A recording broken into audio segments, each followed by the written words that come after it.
Antrag. Könnte es sein, dass Schlangen drin sind. Wir sind am nächsten Projekt dran. Reine Bauzeit gehabt für dieses Haus mit Zeitfundamentlegung ungefähr. Es wird richtig groß. Unser nächstes Projekt. Ich zeige euch die Fortschritte auch in unserem Haus. Herzlich willkommen zu unserem neuen Video. Einiges passiert. Kurze Zusammenfassung, was erwartet euch in dem Video? Wir hatten nochmal ein Unwetter, wir hatten Wind. Wir sind Opa geworden und Oma geworden. Und die 3 kleinen Häuser wurde angefangen. Die anderen 4 Häuser sind bald bezugsfertig. Ich wünsche euch ganz viel Spaß beim Video.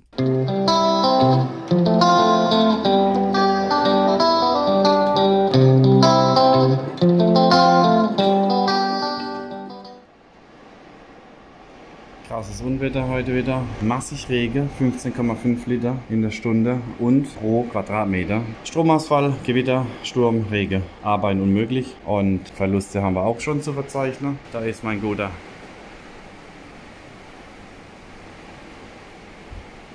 Ja, der See bildet sich wieder, der Pool wird wieder voll. Naja, wenigstens können wir da nächste Woche wieder baden gehen.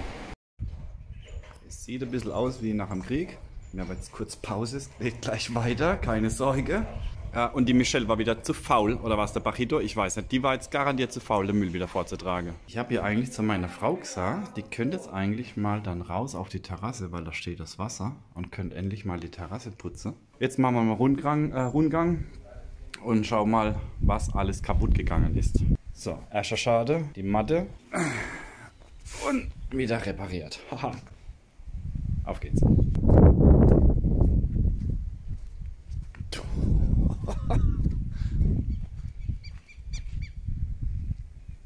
Oh, bei der Omi Rita. Omi Rita, wie lebst denn du? Sie kommt, Achtung, sie kommt. Wie lebst denn du? Gut. Gut? Ah ja, das sieht man. Nicht schaffen, gell? Und so haben wir Hund erzogen.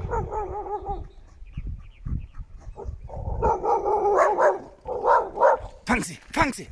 Pack! So, ich bin gerade vom Fußballstadion gekommen und muss jetzt leise sein, weil der Bachito, KDBIKO, der macht jetzt der Michelle einen Antrag. Er hat mich auch vorher gefragt, so wie es Tradition ist, der Papa von der zukünftigen Braut. Ich habe zugestimmt und jetzt macht er gleich den Antrag. Bachito, KDBIKO. Jetzt ist es soweit, gell? Schwitzig? Kein bisschen. Bin ich nervös? Willst du einen Schnaps? Danach ja. Okay. Okay.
Der Bachito und ich habe ja die Wetterlaufe mit dem Pool, ne? Jetzt kriegt meine Tochter Wehe.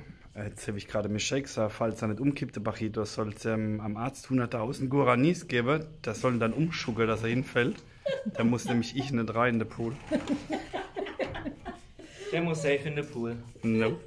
Doch, viel Spaß dabei. Nope. Und so sieht das Ganze aus, wenn jetzt ein Rasen eingesät war. So, die Michelle ist heute ins Krankenhaus gefahren. Sie hatte Wehen und bekommt später einen Kaiserschnitt. Ich hoffe, dass alles gut geht. Und dann bin ich heute Abend Abuelito Opa. So, die letzte verlässt das Feld. Casanea nimmt Formen an. Und Innenausbau gehen wir morgen rein. In den wunderschönen guten Morgen. So, heute Nacht bzw. gestern Abend wurden wir Opa und Oma. Tolles Gefühl. Später mehr. Ja, und unser Kleiner, also mein Enkelkind, mi Nieto, heißt Leandro. Und der Leandro habe ich zu meiner Tochter gesagt, Mensch, der muss jetzt noch 2-3 Mal trinken und dann ist er fast genauso groß wie sein Vater. Also fehlt nicht mehr viel. Ich hatte ja das Problem mit dem Blattschneider und die ganzen Buchsbäume wachsen trotzdem weiter und bekommen neue Blätter. Was echt eine tolle Nachricht ist, weil das wäre echt schade gewesen, die ganze neue Buchsbäume wieder einzupflanzen. Das ist der Wahnsinn, wie die wachsen hier. Das ist echt der Wahnsinn. Das ist so groß wie ich hier. Das ist 1,80 Meter und wir haben die gekauft. Da waren sie ungefähr so 20-30 Zentimeter. Und wie gesagt, ich denke, vor 4-5 Wochen haben wir sie erst eingepflanzt. Und die wachsen wirklich toll. Ist jetzt natürlich schön am Anfang, aber wenn ich sie dann schneiden muss, dann kann ich sie wohl alle 2-3 Wochen schneiden. Naja, schauen wir mal. So, wir gehen jetzt mal ins Resort und schaue, wie weit das die Fortschritte sind. Und bevor wir runtergehen ins Resort, zeige ich euch mal, was wir jetzt schon geschafft haben. Hier oben hat sich einiges wieder getan. Ganz vorne unsere Lapachos wachsen und gedeihen. Leider 2 Lapachos müssen ersetzt werden. Und zwar wurde die leider Opfer der Blattfresser. Ist aber kein Problem. Die tauschen außen. Hier sieht man dann die Lapachos. Und gestern das erste Mal Rasen gemäht. Also heute haben wir 28. Montag, 28. August. Und das erste Mal Rasen gemäht. Ich habe 4 Akkus gebraucht, das sind 4 Akkuladungen. Und auch die Obstbäumchen wachsen, wir haben schon Himbeere. Es ist einfach ein toller Boden. Ja, und man sieht, der Rasen wird immer grüner. Der Rasen kommt jetzt zum Vorschein. Diese Woche fangen wir an, das Holz wegzumachen, klein zu hacken. Und auch hier habe ich gemäht. Und auf der anderen Seite der Ruben Senior und Ruben Junior machen die Liane weg. Also das heißt, sie säubern die Bäume von einer ganzen Liane. Ja, dann gehen wir mal runter und zeige euch die Fortschritte auch in unserem Haus, was wir noch gemacht haben. So, Casa Mimi haben wir jetzt noch außen aufgefüllt mit Steine. Eingangsbereich wird noch gemacht. Und hier wird noch Rasen verlegt dann. Leichtes Gefälle. Wir haben nochmal Erde bekommen und dann haben wir leichtes Gefälle gemacht dann vom Haus weg. Ja, und die Treppe ist auch soweit fertig. Fehlt noch die Installation von der Klimaanlage, aber in den Häusern, muss ich jetzt echt sagen, wir haben jetzt Tag gehabt, 34 Grad, also es ist ein bisschen locker, unseren Winter dieses Jahr. Warm, verdammt windig, ja weiter. Auf jeden Fall haben wir 34 Grad schon gehabt, wir waren in den Häusern drin, wir haben keine Klimaanlage gebraucht, also nichts, nada. Und es wurde auch kalt, also mit dann 8-9 Grad nachts. Auch hier bisher keine Heizung oder irgendwas gebaut. Es ist toll, es ist wirklich toll im Vergleich zu unserem vorigen Haus, das wir gehabt haben. Es passt einfach alles, ja. Was natürlich richtig blöd ist, dieser Sandhaufen. Den wollen wir jetzt zwar da lassen, weil wir dann die Wege machen und so weiter. Also das zeigen wir dann auch alles, wie wir die Außenanlage dann gestalten. Das Problem ist, die zwei hier, die kämpfen immer hier drauf, ja. Dann kommt der Wind, also auch wenn sie nicht kämpfen, kommt der Wind, so wie jetzt wieder, und weht uns das Ganze immer an den Eingang hier. Und wir, ja, so hier, da. Und wir können jeden Tag putzen. Wir haben immer einen Privatstrand hier vor der Häuser. Und jetzt sind wir im Casa Familia. Da haben wir ja die Rampe gemacht für Rollstuhlfahrer. Dann haben wir auch hier jetzt 1 Meter dann Rasen angelegt, auch wie beim Casa Mimi. Haben wir nun das Ganze auffüllt mit Steine. Gehen wir gerade mal rum. Und hier sind sie jetzt fertig Woche dann mit dem Rasen verlegen. Ja, das einzigste Blöde, was wir jetzt noch haben, aber ja, es ist halt so, der ganze Dreck, wenn es dann regnet, nehmen wir das alles mit auf die Treppe. Gut, und so sieht es hinter aus bei uns. Auch diese Treppe wurde jetzt fertig verputzt, fertig gestrichen. Hier wurde auch mit Erde aufgefüllt und Rasen eingesät. Aber jetzt gehen wir rüber. Bei unseren Palmen hier hinten an der Straße und an den Lapachos, da haben wir, ja, ich finde es eine tolle Idee. Da haben wir jetzt Chapas Mahaglas, also solche Blechschilder mit Namen drauf. Und da haben wir Paten. Das heißt, für jede Palme, ich glaube, wir haben noch 10 Palmen oder 10 Pflanzen frei, haben wir Patenschaften gemacht für Familie, Freunde. Die haben wir dann ein Schild gekauft und haben dann die Patenschaft für einen Einmalbetrag, geringer Einmalbetrag dann übernommen, lebenslänglich. Die wäre dann später von unten angeleuchtet, das heißt, wir machen ja bald dann jetzt auch den Gehweg fertig und dann kommen die Schilder rein und dann wäre die ganze angestrahlt. Im nächsten Video kann ich euch mal zeigen, dann, wie die Schilder dann aussehen. Und finde ich eigentlich eine coole Idee, weil irgendwohin spendet man und weiß man nicht, ob ein Baum dann steht oder nicht. Und so hat hier jeder dann mit Namensschild, das dann angestrahlt wird, hat jeder dann eine Palme oder halt ein Lapacho dementsprechend. Gut, dann gehen wir rein ins Resort. Ich nehme jetzt auch den offiziellen Weg rein zu uns. Ja, genau hier. Hier wird vorbereitet, Publico Baños soweit fertig zum Dachaufschlagen und wurde jetzt vorbereitet zum Verputzen. So, dann gehen wir rein. Diese Woche kommt auch noch der Bagger für die Siegergrube und der Kater und sein Kollege machen jetzt schon mal die Abläufe. Mucha agua. Ay, caramba. Sí. Meine Tochter war ja im Krankenhaus und das Kind musste dann leider mit dem Kaiserschnitt geholt werden. Ja, das heißt, Bajito und ich, wir müssen Pool. Die Paraguayer schütteln gerade den Kopf, ob wir ein bisschen verrückt sind, also loco. Sage ich, ja, wir sind ja die Los Loquitos. Ja, wegen der Schlange, ne? Also es könnte sein, dass Schlangen drin sind. Ich habe mir jetzt Folgendes überlegt, dass der Bajito als erstes in den Pool geht und wenn der dann noch so 5 bis 10 Minuten weiterlebt, dann springe ich rein, aber nichts verraten. Jetzt sind wir jetzt in die ersten Häuser, Casa Mel. Die Farbe haben wir jetzt auch schon rausgesucht für die ganzen Häuser. Es wird richtig, richtig bunt. Abwassersystem, Strom wird jetzt gerade gelegt. Kommt alles. Hier im Casa Kai wird jetzt gefliest. Das Problem, was wir jetzt haben in den Fließer, dass die unterschiedliche Größe haben. Das sieht ein bisschen dumm aus, aber ja. Das ist jetzt Casa Robi. Wurde fertig gefliest.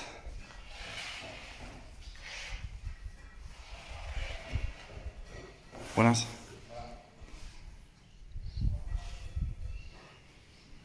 Ja, und da stehen schon die Türen bereit zum Einbau.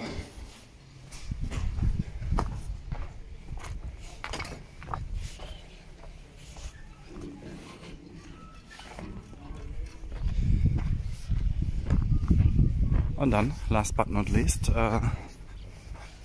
Casa Angie.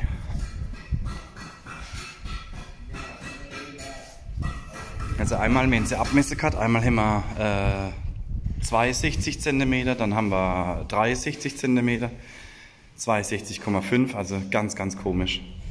Naja, der Flieserleger hat das Beste draus gemacht. Und da ist unser Maler, der Luna, der streicht hier alles.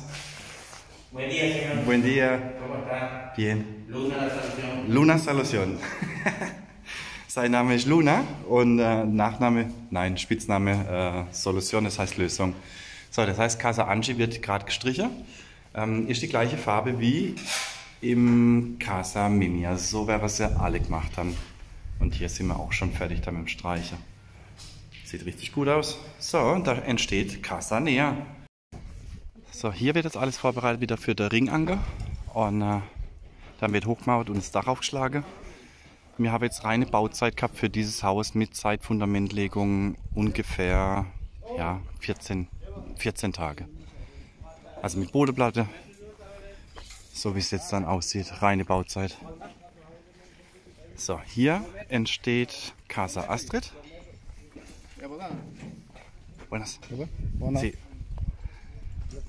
Und wir haben es jetzt so gemacht, dass alle Terrasse die gleiche Höhe haben dann. Und dann kommen vorne noch dann die Treppe runter, so wie dann bei den anderen Häusern, aber das kann ich euch gleich zeigen. Weil wir haben die Treppen fast fertig.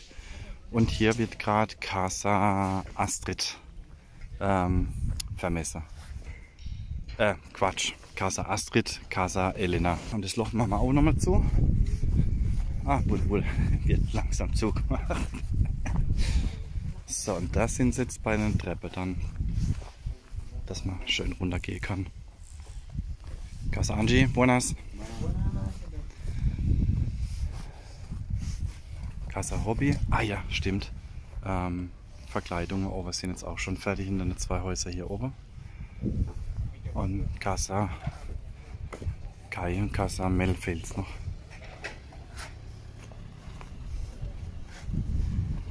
Und da ist die erste Treppe fertig, beziehungsweise fertig betoniert. Fließen müssen wir es natürlich noch.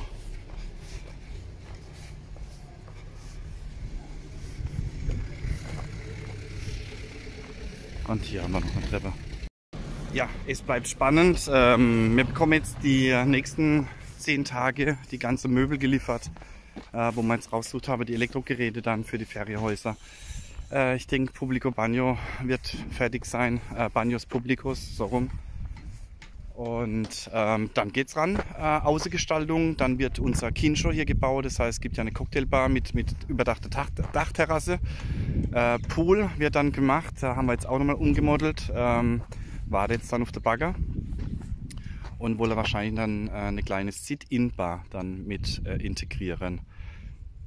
Gucken wir mal, wie es ist. Die ersten Gäste haben wir auch schon da gehabt, Tagesgäste, und sind auch, ja, es wird toll alles und ja, einfach schön, wenn man jetzt dann auch langsam zum Ende hinkommt.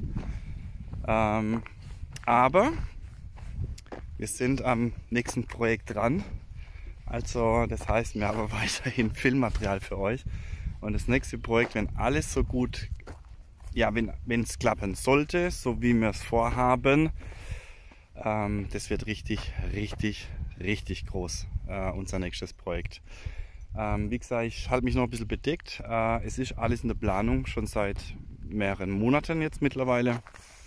Aber wir wollen dann halt natürlich wieder erst was sagen, wenn es dann wirklich dann spruchreif ist. Unseren Christo hat es ja erwischt, ne? Also scheiß Qualität, muss man ganz ehrlich mal sagen. Also ist ohne Netz irgendwas gemacht worden, also ohne Draht irgendwie getöpfert worden. Und auf jeden Fall hat er oben Fraktur gehabt. Und jetzt haben wir es ausgeschäumt.